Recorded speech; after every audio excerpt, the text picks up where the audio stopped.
this. I don't know. I mean, See, he is all that should have Chinese been on it. all of that should have been in there. Yeah, that could have been in there. Sorry. That could have been the show. It could have been the whole show. That could have been the entire show. That would have we been wouldn't have it. needed to do anything else. Now we have to record We could have nicked it. for a full We could have nicked it. 45 minutes. I'm just glad to see Jonesy's smiling face, and everyone else can hear I his know, creamy right? voice. Alrighty. You guys ready to roll? Hello, everybody, and welcome to Breaking Geek Radio, the podcast. I got really thrown off because Kyle You froze froze. a little bit. I think No, I you froze. Yeah, me and Nick. No, it was you that froze. You were the freezer. It was me. That's Me and Nick were problem. looking at you like, "Oh, this is a really great picture. I should have taken a picture of you freezing because it was a great face." Hello, everybody. Welcome to Breaking Geek Radio, the What the fuck? Welcome to Breaking Geek Worse than- Radio, What's the your excuse podcast. now, Jammer? My excuse is that I'm just flustered and I don't Spiked eggnog. adapt well. Breaking Geek Unprofessional Radio, the motherfucker. podcast, the flagship and international podcast of Genreverse Podcast Network. Is it? You can't even get the opening right. .com. It is. To be fair, I screwed it is. up for the last 2 weeks, but Jammer made fun of me for that, so now I get to return the favor. I mean, To be clear, I'm just going to be Yeah, a that's terrorist fair. today. That's my entire job. this is the best holiday special ever. we're not doing a holiday special because we've talked about it. We're calling Um, it that, though. This is the Breaking Geek Radio, the podcast holiday special. Didn't you just literally say, not 1.5 minutes ago, that we are not going to be doing it since we're not actually covering a holiday So thing? I No, think you- Nick Dahl went to the Leonard Snart School of Making a Plan. There are 4 rules to making a plan. You make the plan, you execute the plan, you expect the plan to go off the rails, then you trash the plan. That's Leonard Snart. That's like a Flash thing. I love that. That was a great plan. No, but Jammer also didn't listen to what I said earlier. I said to introduce it as a holiday special as a joke, and then we wouldn't cover anything holiday related. Oh. Jammer mistook that for we're not covering Murderville because he hasn't listened to the No, I entire didn't mistake that. conversation. I think I just stopped listening because I just started arguing with you immediately and probably I'm didn't just listen going to to the lean rest of back what while you you said. Nancy's figure this Par out. for the course. Anyway, that sounds right. So we do though, have Jammer. some great stuff to cover. We're going to be talking about, well, we're going to be transitioning to, frankly, an older Glass Onion review because we talked about it back when no one else, well, few people were able to see it because it was a limited release. Since it's now available for everybody to consume on Netflix, I literally was just watching the first 15 minutes of it and regrettably had to come back here to record this podcast. Didn't realize how much I would actually get sucked into the movie so quickly. So that was the main reason it was a disappointment. I'm watching But it anyways, today and on Christmas. Those are my plans. there you with go, me too. family I'm probably and gonna watch it roommate. twice. But yeah, so you could tell we like the movie. Yeah. But we're going to be digging deeper into that, into our Glass Onion review. And then afterwards, we'll be talking about a couple of big news stories, specifically having to do with the yesterday lawsuit surrounding Ana de Armas appearing in the trailer and not in the actual film itself. In addition, we have some Warner Brothers woes or Warner Brothers wins updates having to do with the current status of the DCEU, as well as some various other comments from other actors and what and we'll just kind of give you an update on this evolving tapestry that is the DC universe, which is now officially the term DCU. It's no longer DCEU, DC universe. They went full circle and finally went back to what it should have been called on day one, but I guess better late than never. Or like the but all right, without further, DCGU. what does the G stand for? Genre. Kyle, what does the G stand Gunn. for? No, Gun. Oh. Thank Oh. you, fucking Gun. God. One of you is on. The guy with Jesus the brain, Christ. the guy with the brain damage is on point. Thank you, Kyle. All right. Well, Happy I'm going to go ahead holidays, and y'all. I'll turn it over to past versions of Nick and myself so that you can hear what we have to say about Glass Onion, and then we'll pop back in for the news. So, hope you enjoy. We should get back on topic, We but should I also get- love okay. Wednesday. Okay, Glass so let's roll Onion. into Glass Onion, which we did both see at theaters because we're Yes, we good did. people. Yay! What do you mean with good Um, people? What does that mean? We still see. I don't know. We couldn't help ourselves but pay money for something that would be free later. Well, yeah, there was no way that I wasn't going to be seeing Yeah. Glass Onion in Well, theaters if there was an option. It was a last Um, minute decision for me. I mean, Um, Knives Out is probably, people ask what's your favorite movie. I can never say like, oh, this is my favorite movie. I think Knives Out might be close to me being able to say it is my favorite movie of all time. So there was no way that I was going to miss a theatrical release of the sequel. And I don't believe Um, you saying that because, oh wow, Glass Onion's playing through Sunday at a location nearby here. Sorry, I You was still looking it have a up for chance. different You reasons. still have a chance to see it, folks. If you're listening to this on before the Sunday, before the 4th It's of more than a December, week long release. you can see it. Well, they probably want to get the second weekend. Yeah, but originally it was just this. No, yeah, and only one theater, only one Alamo Draft House in the entire state has it. Only one theater in the entire state has it. But... So Glass Onion was released, and it has a 93%. That's why I was looking up. I was trying to make On you Rotten stall so I could look that up. And audience score of 93%. So literally, the audience and the critics are 100% in sync. So here Must be is the magic. synopsis. Benoit Blanc returns to peel back the layers in a new Ryan Johnson whodunit. This fresh adventure finds the intrepid detective at a lavish private estate on a Greek island. But how and why he comes to be there is only the first of many puzzles. Blanc soon meets a distinctly disparate group of friends gathering at the invitation of billionaire Miles Braun for their yearly reunion. Among those on the guest list are Miles' former business partner, Andy Brand, current Connecticut governor, Claire DeBella, cutting-edge scientist, Lionel Toussaint, fashion designer and former model, Birdie J, and her conscientious assistant, Peg, and I have to click show more, and influencer Duke Cody and his sidekick girlfriend, Whiskey. As in all the best murder mysteries, each character harbors their own secrets, lies, and motivation. When someone turns up dead, everyone is a suspect. Did you practice that? No, just I because decided to his at the accent is not even the typical Southern accent. That's a very. I just like got a text from Kirsten, and she said the accent. No, she can hear you. she can hear me. I say yes. You say yes. That was a Nick good says accent. yes. Yes. Glass Onion, a sequel to Knives Out, from a guy who says it's his favorite movie, but he hasn't even seen the closest film by the same director. That's unrelated. Unrelated. Other than the same director. But my point is that Knives Out is different type of movie. So is A Brothers Bloom. You just never even given it a chance. I'll get to it eventually. I never said I wasn't. I just said I haven't gotten to it yet. So, spoiler-free thoughts on Glass Onion. See, now I'm pronouncing it with the G. You were always pronouncing it I with know. the G. I can't help it. So, Glass Onion, does this movie live up to the legacy of what I consider to be one of my favorite films? Yes, it does. It very much does. Admittedly, I do miss the fall aesthetic. The clothing isn't as textured and beautiful to look at as it is in the previous movie. It doesn't have that vibe. But regardless of that stupid, very subjective quibble that I have, the movie itself is just applaud worthy. It manages to capture the same feel of a mystery as the first movie in the types of twists and turns that it has, without making it a copy of the types of twists and turns that we got. Because I remember I was, rewatching Knives Out, as I do every 5 minutes, and thinking to myself, quick watch. how do they live up to this? Because the first one had such an interesting twist on it, where it's like you find out what happened 40 minutes or 30 minutes into the movie. I'm like, what the hell is the rest of the movie going to be like? And I was worried going into this one that it was going to be the exact same type of format, but it's not. But at the same time, it kind of has that same sort of twist, and it keeps you on your toes the entire time.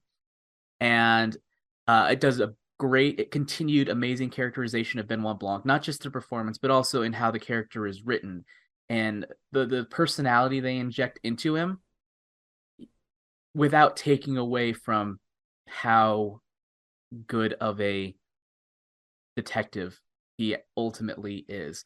The ensemble cast they all do amazing work, and like before, it's like you're wondering what is the mystery, who's the guilty person here. Like, I didn't know until literally like a little bit before everything was unraveled. Like, it's one of those things where it's like, I don't even know if we know what the mystery is until pretty deep into the movie.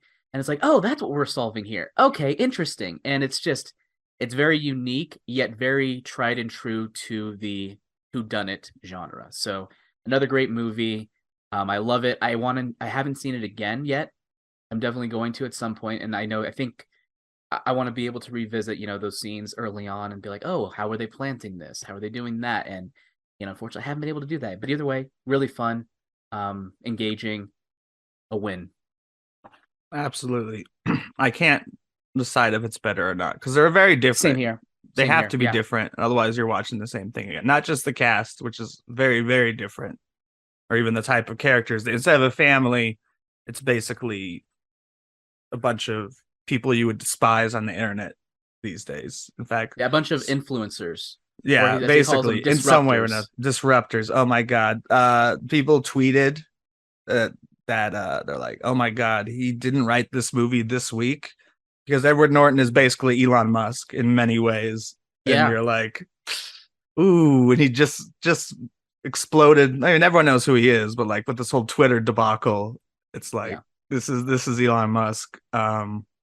Yeah, I really loved it. You have to get used to a different cast, obviously, and a very different style of telling a murder mystery where I don't think this is a spoiler. It just takes forever to even, like, you don't even know what the crime is for like an hour. Yeah. You're like sitting there like, okay. Oh, who's going to kill who or something. Though. No, it's great though, but it reverses the formula by doing that. Like you said, in a Knives Out, you know who committed the murder like 30 minutes in.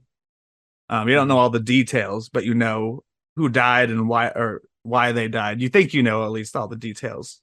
And this is almost me being like, this is great character work, but there is gonna be a crime in this movie eventually, right? There are dinosaurs on this tour, right? So, but in a good way, where it's just you're so entrenched, and again, the drama between the characters, which is what makes his movie special, and the dialogue. And of course, my other favorite guy, I'm always referencing Twitter on all these shows, but the best stuff I see is on Twitter. Someone put a poster of him from both movies, the outfits he's wearing, and they're like, when the director decides you're gay between movies. I didn't see it. I saw that post. I did not. I don't know if I noticed any difference. I did, just because I know. I mean, the main difference is, it's not a spoiler. We meet his boyfriend, husband, or whatever. That's the main difference, but that's like. But I only noticed that because the director said that too. Like, he said that in between movies. He's like, "Oh yeah, I made him gay," and it's like, you didn't have to tell us that. Whatever.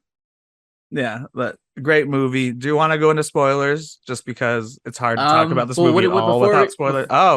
We got to give our rating beforehand, and then we'll go ahead and set Kyle free for a bit. A+. So, yeah, I think if it's almost as good as your favorite movie, it's got to be an A+, right? Yeah, I didn't say it was almost as good as. I said that it lives up to the legacy. Oh, okay. And maybe it will be better. As of right now, I'm gonna have to. I think I'll have to say A+ as well. Yeah. I don't know. My sister just watched this week Death on the Nile because I convinced her to, and he's doing a good job with those. But I mean, it's funny that it feels like it could be an Agatha Christie. No, I'm just saying, like, this feels like it's an Agatha Christie story, but it's completely original, and I mean, Death on the Nile, to have that. I thought it was good, but I feel like, because the thing is, I thought Murder on the Orient Express, the recent one with Kenneth Branagh, who directed by him, I thought it was boring. I didn't like it at all, and I thought same with that one. And then Knives Out was like, oh, this is what I want. Death on the Nile was still better. Pales in comparison to Knives Out or Glass Onion, unfortunately. No, agreed. But that one, I don't know. That's obviously what they're going for, and it's very interesting that they're able to make an original product. Like, 'cause obviously those movies feel original to me because I don't go and investigate who the killer is before I see a Perot. Is that his name? Oh, Poirot movie. Poirot. Not even gonna try it again. Hercule Poirot. Let's go into spoilers now. We'll give Kyle a signal or something afterwards. I'll text him. Okay. All right, so spoilers. So First of all, as we mentioned, it did take a long time for the mystery to actually unravel. Like we didn't know who was going to die, because obviously at the beginning it says you're going to solve the mystery of my death when they got sent that box, or my murder. And I was like, oh, is he actually dead? But no, he's not. He's just a guy putting on a mystery party. I was like, okay. Then it became who invited I almost called him Poirot, Benoit Blanc onto the island. And then it becomes who's going to try to kill him. And then, who just killed Dave Bautista? And then, the toxic fanboy, like not even fanboy, the toxic Twitch streamer. And then it becomes, who killed oh my god, I forgot her name. Gosh, who is it? I can't remember the name of the woman who died at the beginning. Yeah, the character was here. And then who killed her twin sister? That's what I'm talking about. You think is the woman at the beginning, but she doesn't die. Janelle Monáe's character. I don't know. To be honest, I don't know if she's her character. Her sister's name is Andy, or if the character's name is Andy. Sister's name is Andy. The one that got killed, the one that's expected to be there, his name is Andy. Okay, so Andy. It becomes who killed Andy. So it literally is like a layer of, oh, this is the mystery. Oh wait, no, this is the mystery. Oh wait, this is the mystery. Oh wait, this is the mystery. And then it kind of just circles back to like, oh, so ultimately who killed both this person and that person. And it's just so clever how they do that. And I remember one thing I thought was interesting about how it was structured is it took us a while to get to the point where murder happens. And then the murder happens. And then one had happened before. But we didn't know earlier in the film. But the point is, not earlier in the film, later in the film. Earlier in the storyline. But the point is that when I was going, like, after he gets murdered, stuff happens, and then Janelle Monáe's character gets shot. And then at the end, like, what's his name? Benoit Blanc's like, we'll put an end to this. I'm like, the mystery just started. What do you mean we'll put an end to this? And then flashback to everything that came before. And it really just, like, not just enlightened what we saw, but, like, recontextualized everything. And it was slowly but surely just blowing my mind and peeling back the layers, as they say, pretty consistently. So, like, Rian Johnson, you're good at mystery structure, man. Yeah, I can't wait to see what he does with the next one. I mean, looking forward to the next one after just getting this one and not seeing it a second time yet on Netflix. He hasn't even started writing it yet. But, like, apparently, I love when, like, people are already like, who would you cast? And I have a great list, but we're wasting too much time. I mean, we don't want to spend too much time on Glass Onion, or at least the sequel to Glass Onion. But yeah, dude, I loved it. I was enthralled by the characters and their relationships, and that, yeah, the whole Disruptors thing. And my favorite part of the reveal is just when he's calling out how stupid Edward Norton has been the entire movie, where he's like, this man used this word, which didn't make any sense to me. And then he used this word, which is not even a real word. I remember in the movie when he was using those words, I was like, that's wrong. But I didn't even notice. I'm like, okay, it's Edward Norton. He's super smart or something. My favorite part of the reveals, it has to do with Benoit Blanc's character. Because for the first quarter of the movie, he was being played as incredibly awkward in an endearing way. And I remember thinking to myself, wow, they're really humanizing this character a lot. They're making him really, like, very awkward and being like, oh, I'm sorry, I'm very polite, da da da da da. You know, not that he's not polite, but he just seems so awkwardly innocent, and like you wanted to protect him almost, because he's feel like, you guys are all friends. I didn't realize I'd be the only one here, this and that, and thank you for inviting me. Like, and him going like, why are you here? And he's like, you invited me. It just seemed increasingly awkward, and I felt really bad for him, only to find out that that entire thing was a facade that he put on. And it continues the trend from the first movie, where, you know, he kind of plays himself off as a southern hokey idiot, Golly whiz idiot, a bumbling idiot. And even after watching the first movie and realizing, like, he knew from the very beginning that Marta was involved in the death of the Christopher Plummer's character, like, I was thinking, this character is being characterized a little bit differently, which is fine, only to find out that, oh no, he's actually still got his shit together, but it just plays it really well. I just thought that was really cool. I just love, like, there's a lot to love about it. Just all the the movie star references, and then how the Jeremy Renner hot sauce one actually pays That off. was But there's so like good. Jared Leto kombucha, which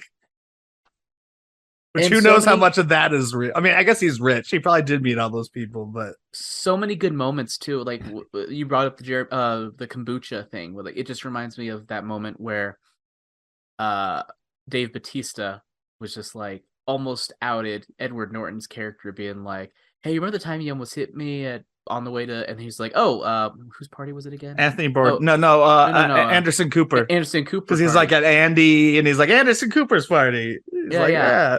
And like I remember thinking like it was such an interesting distraction because I didn't even notice that he interrupted him. Yeah. Until the time before. Until like they flashed back and they saw that. I'm like, oh yeah, he did interrupt him. I just assumed it was Anderson Cooper's party. And then like another great moment kind of like that was when he handed Dave Bautista his glass. I saw that. Though. I saw that like, too. I did see that, and I never doubted saw that that too. Yeah, I knew it was him. I was like, but then they really played off really well. It made me doubt what I had seen because they showed it again and they showed him put it on the table. And I was like, oh, I guess I saw that. And there was also, I was keeping an eye on that glass for another reason, is because, and I don't know if this is a flaw, but let me know if you think here. I saw Catherine Hahn's character staring at that glass. And I was like, something's in that glass. And then it ended up being what killed him. But I'm not sure if that was just a red herring. It was pineapple juice, right? I don't fuck with pineapple, or whatever his line was. It wasn't that because it's rated PG-13. But he's like, no, they said fuck once in the movie. Okay, I don't think it was pineapple though, because they flash back to that scene. They would have had to use it twice. But no, I also like just Well, with that, I figured someone was trying to poison him at that point. He just put like the poison ice or whatever in his glass. Even though he placed on the table like that, I didn't know if it was intentional or not. But I definitely saw it happen.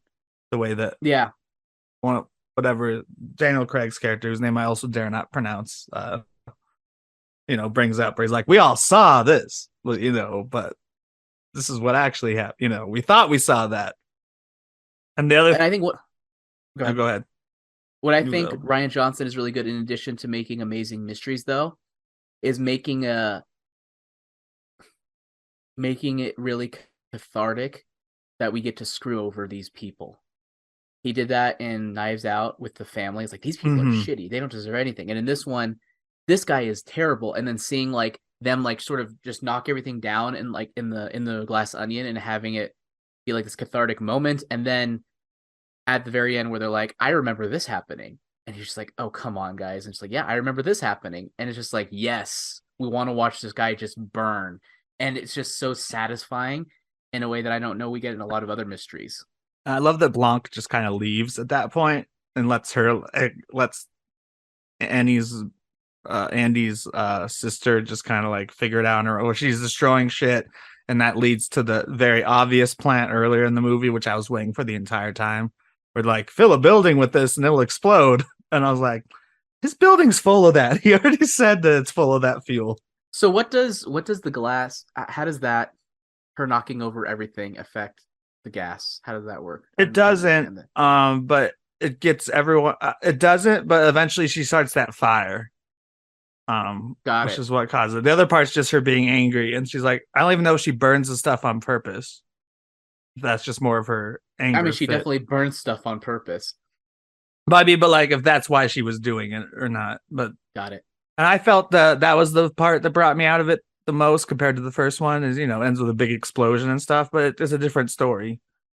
No one gets hurt by the explosion or anything. It's just, and then the cast is so good. Actually, one of my favorite moments is that there is a murder mystery party, and Blanc like solves it like before he's done explaining it. He's like, "Oh, I get it. You have her seated across from the." Yeah, I think. And Edward Norton's just so deflated, and he's like, "I had the writer of Gone Girl write that." Okay, he names the writer, but yeah. I just love also like the very end of it. You just see the arrow hit him, and like fake blood just come out, and it's just like, oh, that's it. That was the mystery. And just even the idea where like he's has everything do something for him, which is why he tries to seem smart. And then even when Blanc's going over everything, he's like, "Wait a minute, you stole the most clever part of the thing from me when I was telling you earlier." Yeah, with the lights going out and the gun being out. He's like, I told you that earlier. I also so that was another moment where when Benoit Blanc did solve that instantly, I was thinking, is he so socially awkward he doesn't realize that it's probably not a good idea just to reveal the mystery before it's even started?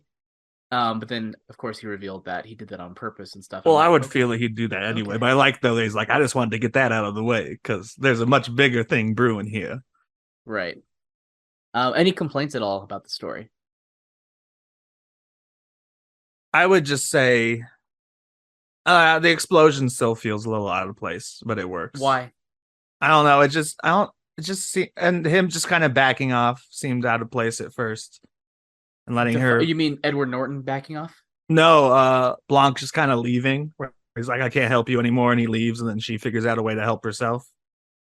I mean, I think it's empowering. I think these movies seem to be about empowering, frankly, women of color in situations. Yeah, that's true. And so it's like, I could see that. It's kind of like, yes, Benoit Blanc is probably the main character, but at the same time, they do their best to kind of have a secondary and protagonist, and they're usually the ones that who would traditionally be the main character of these stories and are really trying to push it through, and giving them that agency, I think, is important. And I think at the end of the day, like, he's at the behest of the law and can't. Or he even says the line, "I'm not Batman." I'm not Batman, right? He's not. He's like, I'm here to solve the mystery, and that's it. Yeah.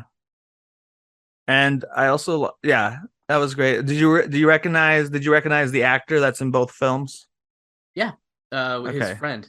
Yeah, his co-writer / friend since Brick.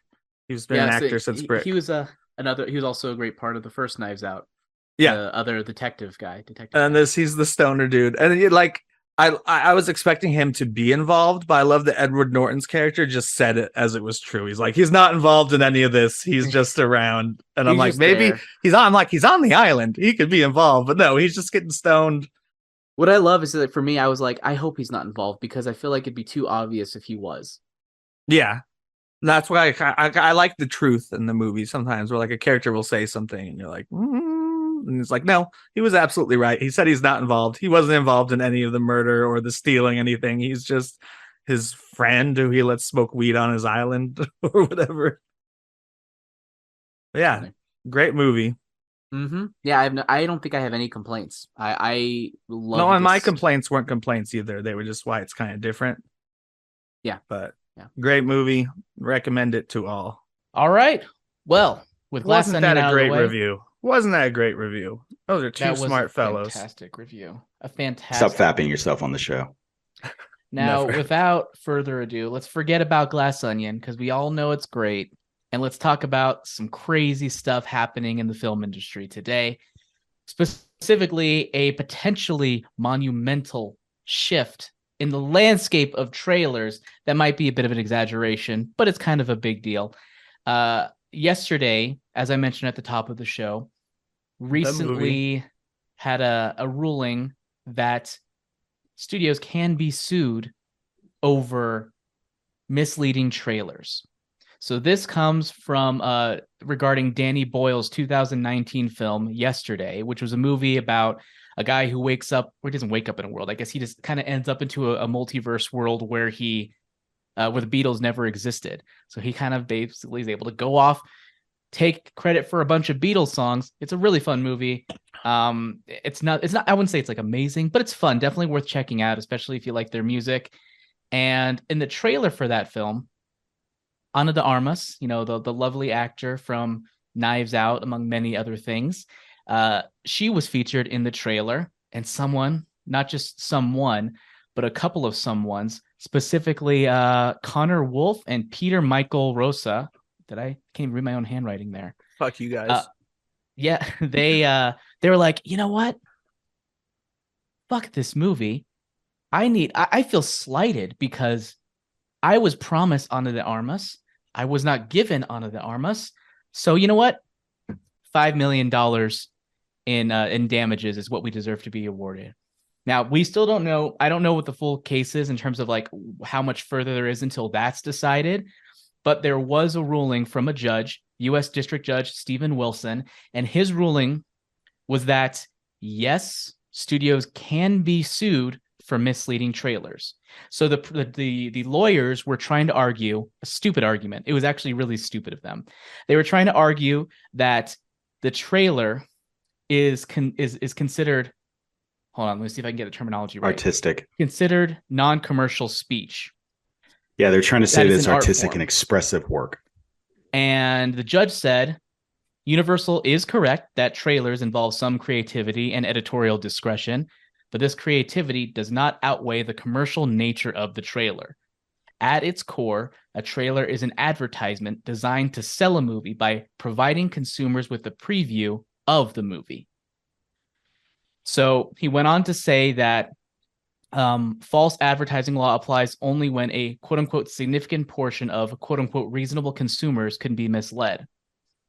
The court's holding is limited to representations as to whether an actress or scene is in the movie and nothing else. I think that's a distinction there, potentially, but we could talk more about that later. I do have a question for you before we dig deeper into this, Jonesy, because Yep. That was Jonesy. Yoo-hoo. That's how it sounded. Maybe want a yoo-hoo drink. There is this term that is thrown around in all of the articles at the tail end of the articles, and I do not know what it means, and no one explains what it means. I probably don't know what it means. What's the term? Oh, what's the term? So they say at the very end that, hang on a second, let me see if I can find it. Why isn't he asking me? Because he knows I'm a dummy. No, it's because specifically you're talking about discovery. Oh, wow. Yes, the case will now proceed to discovery and a motion for class certification. Oh, what is discovery? What is or that what is class certification? What is the? So discovery. So those are two different things. Discovery is so like we are opponents in a case, and discovery is give me your documents that you think prove your case, and I'll give you my documents that prove the case, and then we'll figure out that part. Class certification is it's a class action lawsuit. So you said there are two guys, right? Yes. What they're trying to figure out is, can they certify a class of people, like multiple people, to say, did you ever watch Better Call Saul? Which one or which season? I watched through season 4. Any of them? I still have, yes. Any of them. Okay, so you remember the Piper lawsuit with the old Sandpiper, the old people? That that is a class action lawsuit. So they had to certify that class of people, the number of people who is going to be part of that lawsuit. So that's this. Yeah. Okay. So it could apply to more than just the two guys? Yeah. I guess they're assessing who is going to be the beneficiaries of a potential payout and how. Everyone who saw yesterday divide that shit. And here's the thing. Like I've never done a civil case before, but my read on is it really just says that they can be sued, right? It doesn't say anything about like what the damages are going to be. Exactly. To my ear, $5 million is unreasonable, right? Like, hey, you paid $5 to rent this movie from Amazon Prime or however they paid. You know what you get? $5. Well, that's what they should have done in the first right? place. Like, because, well, they can't, right? Because there is this preliminary step of whether or not the lawsuit can even go No, forward. what I'm saying is, so they should have done the South Park thing and gone to Mel Gibson's house for their money back rather than making a lawsuit in the first place. Oh, that the guy should have gone. Yeah. No, because you all live in a very litigious country where they're just like, no. Why would I go get $5 when I can get $5 million? Good point. I know, it's just a and South so Park reference. they are one step closer to getting $5 million. The American dream is to just, sue your way into a leisurely lifestyle. Everyone dreams of having their foot run over by a Walmart truck or something, that's the dream. So there are some understandable, I get the spirit behind it, and it's stupid though. But first of all, I think the judges had a stupid argument, in my opinion. Why? They are trying to argue that it's art when I think they should have been trying to argue. Not the judge, the defendant. Sorry, the lawyers, the defendants. Yeah. Universal.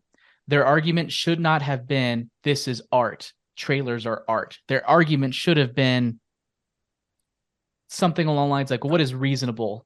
Like, how can we one reasonably? Like, we never promised that this trailer is an advertisement, yes, but it's not saying. I don't think so. If you put a person in the trailer, then a reasonable person would assume that person is in the trailer. Okay, so it sounds like you're on the side of the two. No, I'm saying I don't know that I think that is a terrible argument. If I watch a trailer, I think a reasonable person could believe that, oh, this person's going to be the love interest. Sure. Now, if I go to watch that movie and the person isn't in the movie at all, I feel like that is one thing. If I go see a movie and I was head faked, like they immediately shoot the person in the head. That's not the same thing. So right? That actually takes you to a different level with specifically having to do with Marvel trailers. So, for example, I know we always point to that Avengers Infinity War trailer. Well, yeah, once again, I agree, because it's not quite the same because, for example, that shot isn't in it, but those characters are in it. So Hulk isn't in the movie. So it is. Hulk is in the movie. Deliberately deceptive. It's deliberately deceptive for the purpose of not spoiling the movie, which I think is different than we have either deleted a scene or the narrative isn't what you thought it was going to be. So I guess that leads to a question: is that this could lead to a bunch of? I don't think they would get in trouble for that because of that reason, but it could lead to a situation where they are getting unnecessarily sued because they're taking specific approaches to their trailers. And it is kind of annoying because I think it could ultimately result in a couple of things. It can result in the trailers having disclaimers at the beginning or at the end. It can result in, which is not a huge deal, it could result in them having trailers after picture lock exclusively. That's be my question for you. If they wait longer you could to release a trailer. Exactly. I like the disclaimer idea, though. I like the disclaimer idea a lot. But the annoying thing is that it does kind of take away from sort of the what's the word? The malleable nature of storytelling. We see a movie, or we read a book, or we watch whatever. We watch them enough times, it feels like the story is on rails. We can all quote a million movies almost word for word verbatim. It feels like they've always been supposed to be this way, transition into scenes this way. But the reality is it's very malleable up until the very end upon release, and sometimes even after release. And in this case, Ana de Armas was supposed to be a potential side love interest for the main character, but ultimately, because of test screenings, they didn't like, audiences did not like the main character being distracted from the main Lily James love interest. So they decided late in the game to pull Ana de Armas' character out. So I think it does potentially take away from the ability to evolve story past a certain point. And it does kind of remind me of From Dusk Till Dawn. Some of you might know what I'm talking about here. So in the trailer, you have Salma Hayek as like a vampire. And she said, welcome to hell or something. And he says, no, thanks. I've already been married. And then he shoots like the chandelier off and kills her and stuff. That was cut from the movie. And then Robert Rodriguez saw the cut for the trailer and was like, oh, they put that in the trailer. I got to put that back in the movie, because he didn't like trailers that had scenes that weren't in the movie. So that's more of a jokey type thing, but I almost wonder if it could lead to something like that. It sounds like there are a lot of other alternative ideas to make it work. But Nick, I'll go ahead and get your first reactions. What do you think this means for the trailer industry going forward? Trailer industry. It is actually an industry. When someone was laughing at it being called art before even Jammer criticized that argument. And it's like, my friend who edits trailers for a living would say, yes, it is art. Like, I mean, it's not, I mean, the effective trailer has to be well cut. Yeah. Like they're all choices. Like, it's not just like, let's throw something together, unless it's like the Suicide Squad trailer. It's like, let's cut this thing to make it not just the movie look appealing, but like the music flows with it. And you know, because a good trailer is a lot just of fun like in the Suicide Squad trailer. Well, the movie music never flowed together in that. But like something like even the Ant-Man trailer. That Queen trailer was fucking amazing. He's talking about the first one, the one that everyone loves. Yeah. No, I'm saying the Queen trailer for that one. And then, that was my first thought. Is the reason I proposed doing the story is because, is the slippery slope far enough to go to a Marvel movie? Hopefully not. You know, because we have lots of examples of that. Jammer mentioned that one scene, but there's like Thor's eyes. You know, they do all kinds of stuff to hide spoilers. Thor's not missing an eye in the trailer. He's not wearing an eye patch. I mean, he is wearing an eye patch in a movie after he got his eye back. You know, just stuff like that. Or even Rogue One. Could you sue over Rogue One with a completely different ending? It's like, I didn't get to see her fight a TIE fighter at the end. But again, it's not losing a whole character. I think those. But I guess you could argue that there are TIE fighters in that movie. But there's a difference between deleting a person that enticed you to see it. Like, let's say I'm the biggest Will Smith fan in the world. You show me Will Smith in the trailer. The only reason I went to see that movie was for Will Smith. That is different than changing a scene in a movie. I agree, but I just wonder if it becomes a slippery. What is the thing that enticed me to come see the movie? No, I agree. TIE Fighter. What about this, Jonesy? What if someone is like, I'm a diehard TIE Fighter fan, and there's that one shot in the trailer with the TIE Fighters, and no other scene in the movie has a TIE Fighter. Do they have a case? I think it's fair to say that the person's unreasonable. You think so? And what's the distinction there between what is reasonable and what is unreasonable? I don't know that I think one scene with a TIE Fighter is sufficient inducement. What is a reasonable person's standard? We could take a poll in here. Does anybody in here have that one thing in a movie trailer where if it doesn't exist, like if they were showing it, went to see it, wasn't in there, that they would be like, you know what, fuck this movie. They would be upset. No, I actually really like it when that happens because it means that I was less spoiled in the trailer. I would agree with Joan. I would say yes, but only if it's an actor, and I am going to see it for like. But then again, you wouldn't cut the main actor. It's not like I'm going to see a movie for a Pedro Pascal like cameo, and then he's not in it, and I'm like, bullshit. And Ana de Armas wasn't very big in America then. That's also I find funny about the lawsuit. She didn't blow up yet. She was big, I think, in foreign films, but not in America. I don't think. Don't quote me on that. I might be projecting. So while they don't take polls to figure out what is the reasonable person standard, you just argue it, right? You just argue what the reasonable person standard is. Okay. So I know, Kyle, you had a question for the lawyer that you wanted to pose. And most of it's kind of in that conversation, but the idea of, is it an advertisement? And if it is, which I would say it is an advertisement, there are rules as to what you can advertise, how you can advertise, how misleading an ad can be, cannot be, all of that. There's a lot of regulations and they vary from industry to industry.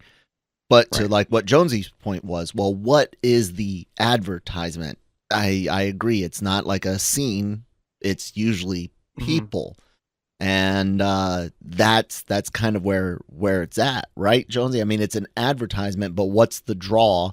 And like I said, he pretty much answered everything already. I just want to make sure I'm tracking things as well.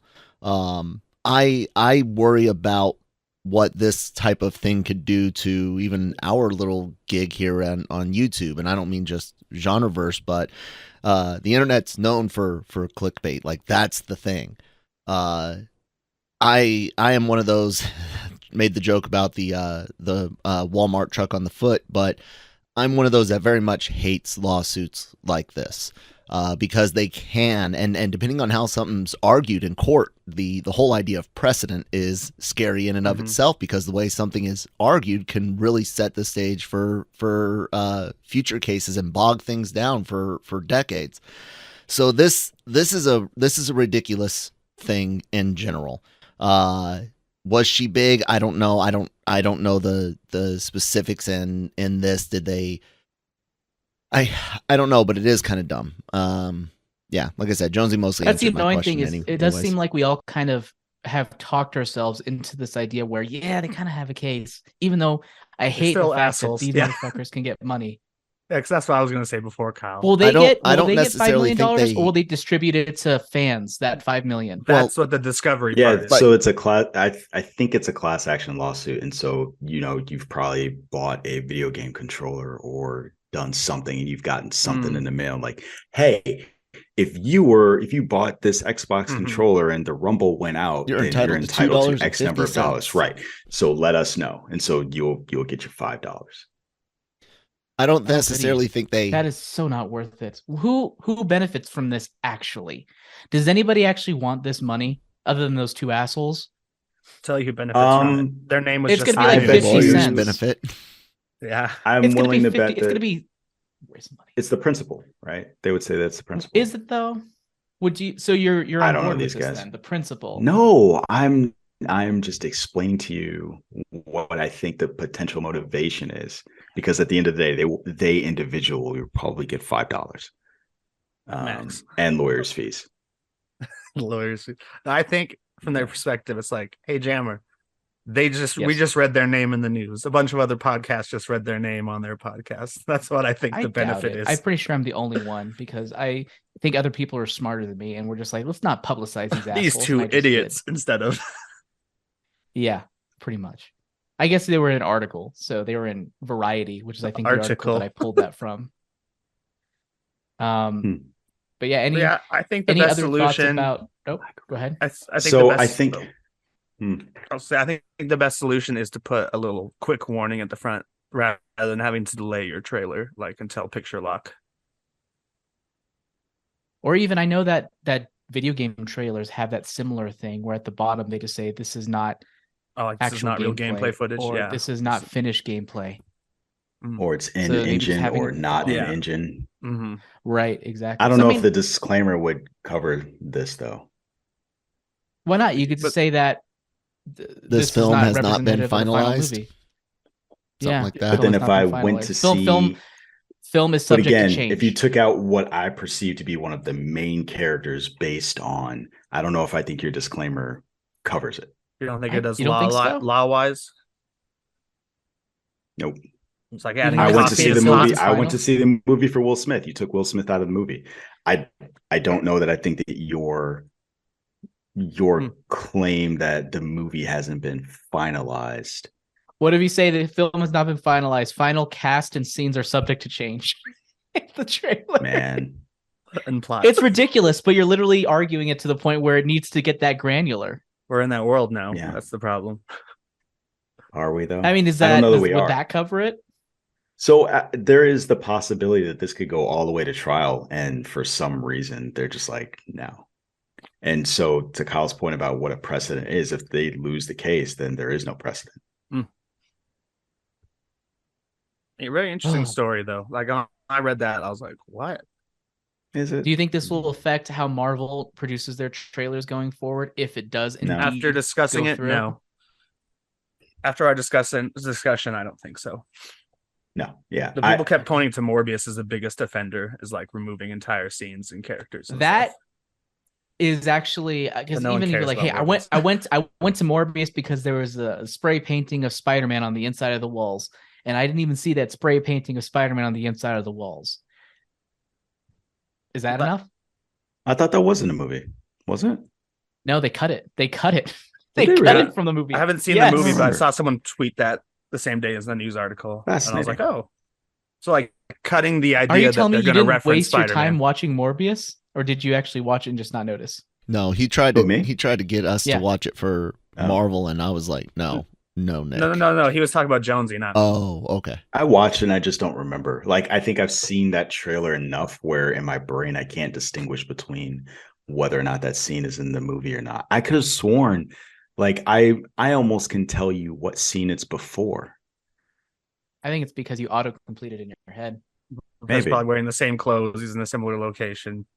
So you're like, this goes here. I think the scene was there. Yeah. I think they actually just etched out the spray painting.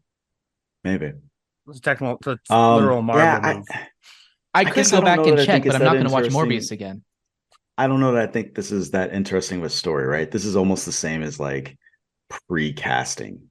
You're not even in an actual trial yet. A trial can proceed.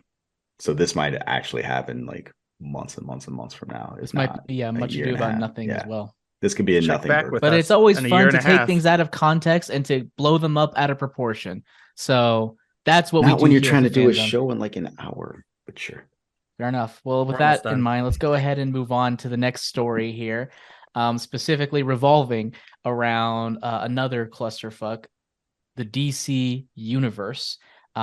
Is it a clusterfuck? Things have been. I mean, the former. What's happening now, and the fans there's been 3 to 4 weeks. We coined a phrase 3 weeks ago that we didn't realize we'd be using in perpetuity, and we're going to continue with WBW, Warner Brothers woes and Warner Brothers wins. There's been a lot of people complaining. Depending on how you look at it, hashtag. It's a lower win. From a certain point of view. Yeah, from a certain point of view. Hashtag fire James Gunn. Hashtag restore the Snyderverse. Hashtag. It's been crazy. People complaining because, of course, we know Henry Cavill is no longer in the DC universe. That has been solidified. And since then, it seems like there's a certain cleaning house aspect to what is happening there.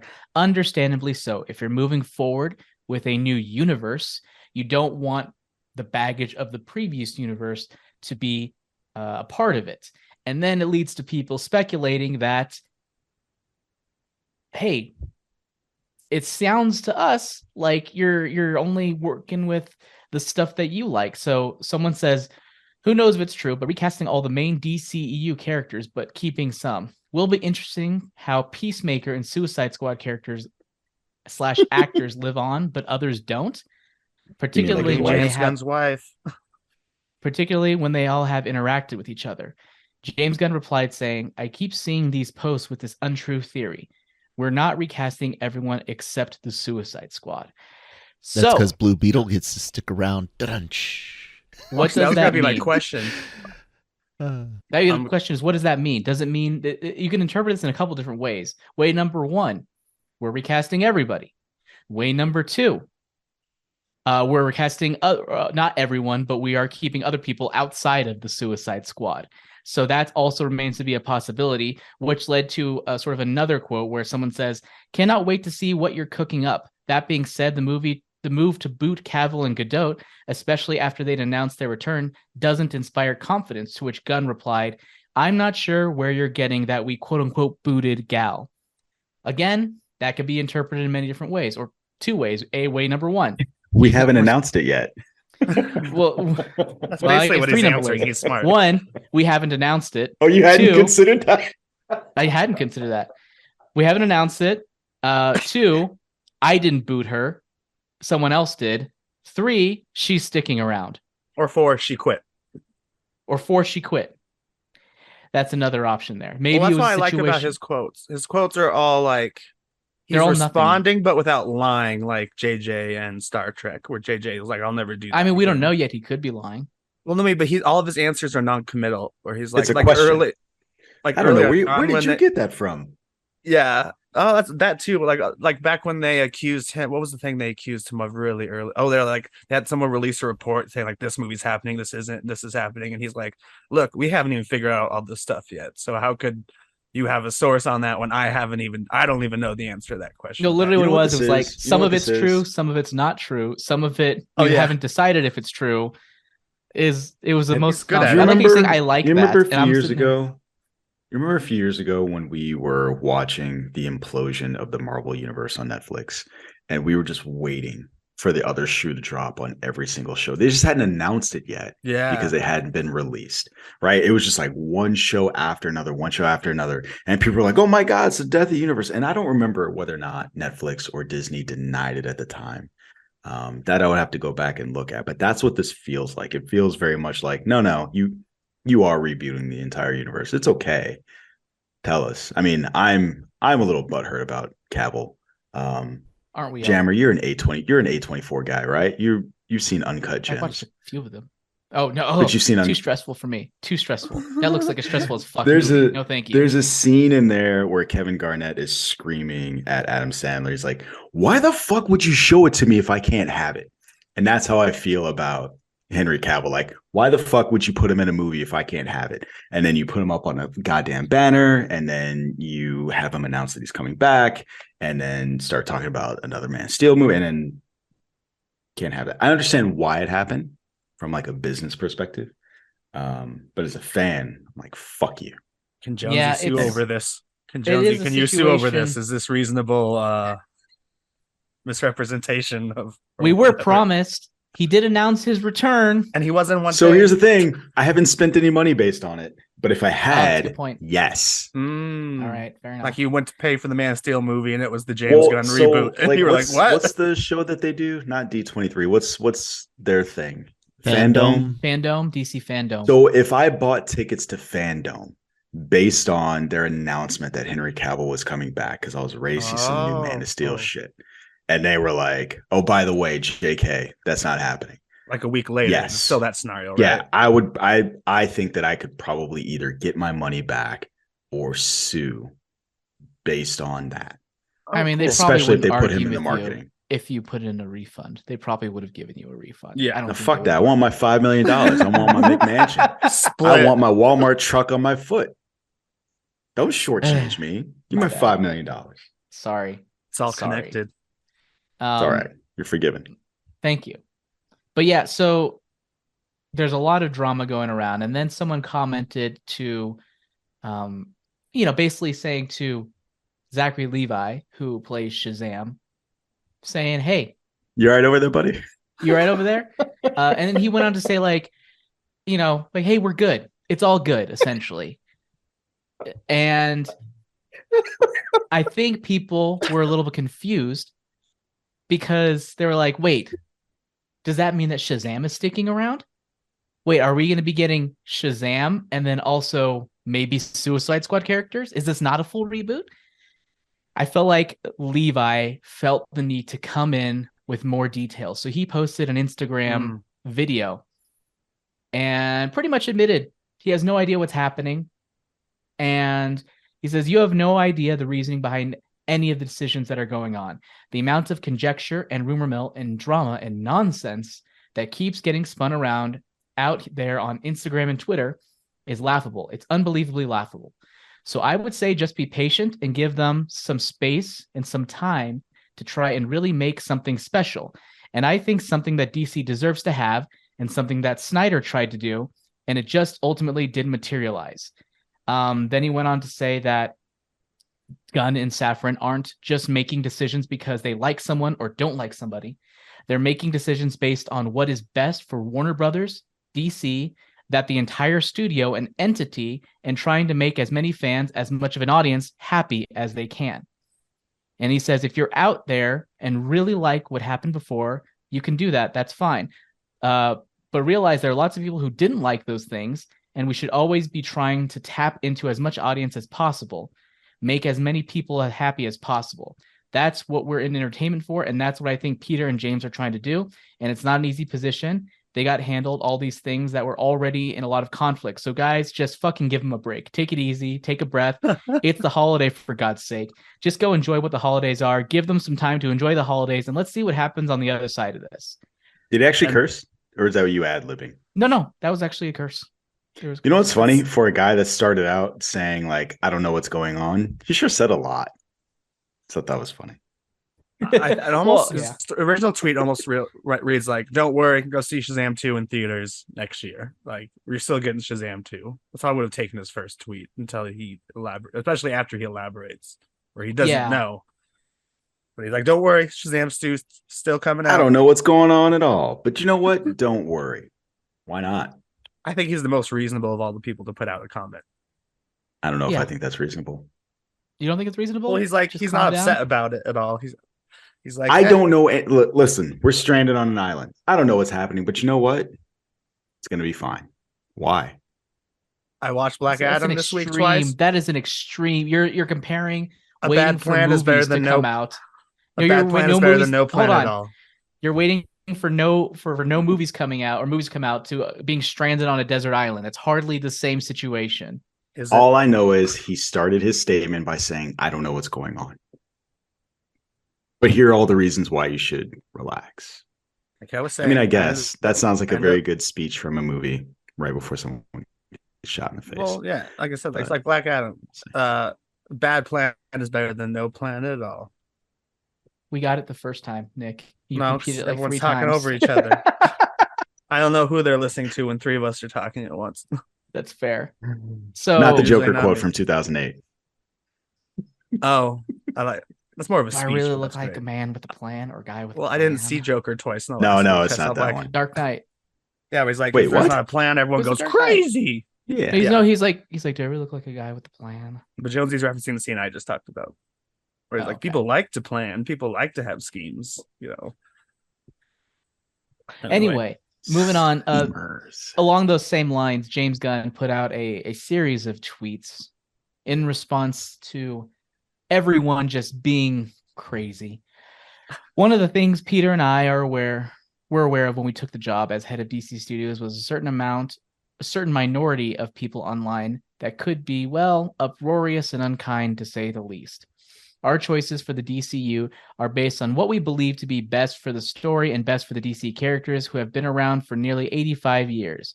Perhaps these choices are great, perhaps not. But they are made with sincere hearts and integrity, and always with the story in mind. No one loves being harassed or called names, but to be frank, we've been through significantly worse. Disrespectful outcry will never, ever affect our actions. We were aware there would be a period of turbulence when we took the gig, and we knew we would sometimes have to make difficult and not so obvious choices, especially in the wake of the fractious nature of what came before us. But this means little to us in comparison to our jobs as artists and custodians in helping to create a wide and wonderful future for DC. Anyone have anything to say about what he had to say? I think that was the best statement that he could have made under the circumstances. Yeah, I don't think he necessarily had to say anything at all, but it's nice that he did, because the people that are like, restore the Snyderverse, there's nothing that he could say that would make those people feel better, right? So there are people on the extremes of either situation that are just going to flame him no matter what he says or what he does. And so there are reasonable people closer, farther away from those extremes that might hear this and go like, okay, I'll give him a shot. But I think those people were already leaning towards giving him a shot anyway. So good on him for saying something. I'm glad that he is that type of leader thus far, because I appreciate those versus someone that doesn't say anything at all. That's the thing, is also he says stuff so frequently on Twitter. If he had not directly made a statement about this, it would have been kind of annoying because of how much he generally talks. Period. Yeah, and also going to say the brief thing about he's really good at, some news website like ours, similar to ours, writes up a source story, and he's like, where the hell did you hear that? That's not true at all. Put that in quotes there, because I don't believe all of them are sources. I think some of them are just websites, like you mean like giant like freaking website making up stuff, or like you could say sources say, and then you write your own thing. Because I really appreciate that with him. And James Mangold has been all over that for Indiana Jones also, or it's like whenever there's some story like, oh, they're doing reshoots, he's like, well, where'd you read that? Because I'm the director and I know we're not doing reshoots. Like there was a story about there being an alternate ending that they shot, and he's like, well, we didn't, so shut the hell up. And I kind of like having directors like that. Just it makes their job. I mean, then now that, like you said with James Gunn, now they're expected to come out and say something every time.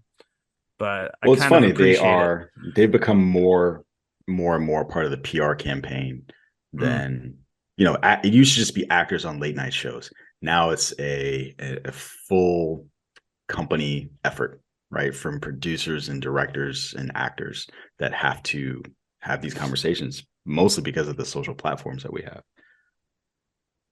Thank you, Elon. Yeah. Oh God, don't. That's all we have to say about that.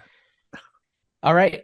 Anyone else have anything else to say about the wide world of Warner Brothers?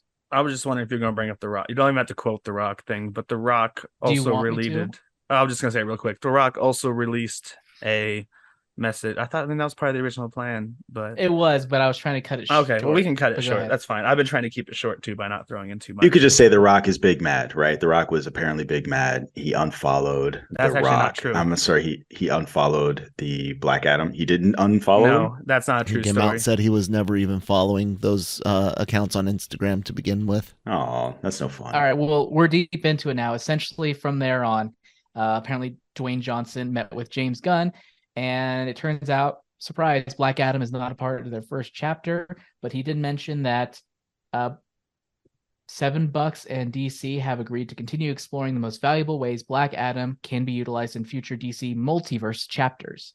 So take from that what you will. That could have just been James Gunn be like, yeah, sure, we'll go ahead. We'll talk about it in the future. But it could have also been a situation like, hey, if we have, a Crisis on Infinite Earths happen, why not? Let's talk about maybe Black Adam showing up. Cool. Who cares? I mean, not who cares, but maybe it's a possibility. But maybe also who cares? I like Black Adam. I watched it recently last week. I thought it was a fun movie. I actually liked it a lot more than I thought I would. Me too. There's a lot of. I think also there was a lot of. There was a good kernel there that I just think wasn't executed as well as it could have been in terms of character arc. And I did like sort of the conflicting forces that the Justice Society brought about.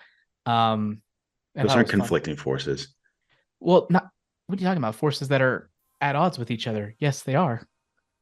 Hey, you Black Adam, you shouldn't kill people. You're a hero. Yet Superman kills, Wonder Woman kills, Aquaman kills. I wasn't talking about the psychology, but I was just talking about the idea. You said conflicting. I didn't know what kind of conflicting. No, conflicting. What I mean by that is forces that are at odds with each other. Voices, love it. Forces at odds with each other. My main comment. You're reading into. I just thought that they're the battle. So, one, Black Adam had no physical match in that film. So, from an opposing viewpoint, I didn't think that existed. Two, from an intellectual standpoint or philosophical standpoint, the Justice Society was wrong because all the other heroes kill. So that's why they can hold themselves to a higher standard than that. That's what I was thinking. They can. No. It wasn't we Justice. No. It's not we. They're like heroes don't kill. Right. It's heroes don't kill. So are you discounting every other hero that exists in the DCU? Maybe Hawkman is discounting Superman. The only one he could possibly be counting is Shazam, because to the best of my knowledge, he's the only one we haven't seen kill. Everyone else does murders on a daily basis. Murders. I like the way you said that. Murders. Gotta say it like that. All right. Well, let's go ahead and wrap things up for this episode of Breaking Geek Radio, the podcast. Thank you. I keep saying podcast. The holiday special. Thank you so much for joining us on this lovely holiday weekend. Hope you and your families are staying safe, staying warm out there. I know we're at below freezing temperatures here in the Denver metro area, and I have not left the house. It was like negative 15 last night. Was not a good time. My dog was so happy. I was not. So thank you so much for joining us. Nick, where can people find you? At Geeky Nick Doll on Twitter and right here on Breaking Geek Radio, the podcast. And Jonesy, where can people find you? Twitch and tweeting, Instagram and podcasting at Sir Jonesy. That's me. You can find me on Twitter at AJ Cerna Writer, as well as I think virtually every other platform as AJ Cerna Writer. And look him up. My books, AJ Cerna, on Amazon, Audible, mahiabooks.com as well. And thank you so much, Kyle, at that Kyle Malone on Twitter, for handling production duties today, or producing duties, when we're sitting here making things up on the fly, having you to pull up pictures of Zachary Levi out of thin air. I apologize. Won't do it again. We'll try to plan better in the future. But everyone, thank you so much for an amazing holiday. And we'll see you next week. Hasta la Zegna. Don't get on you.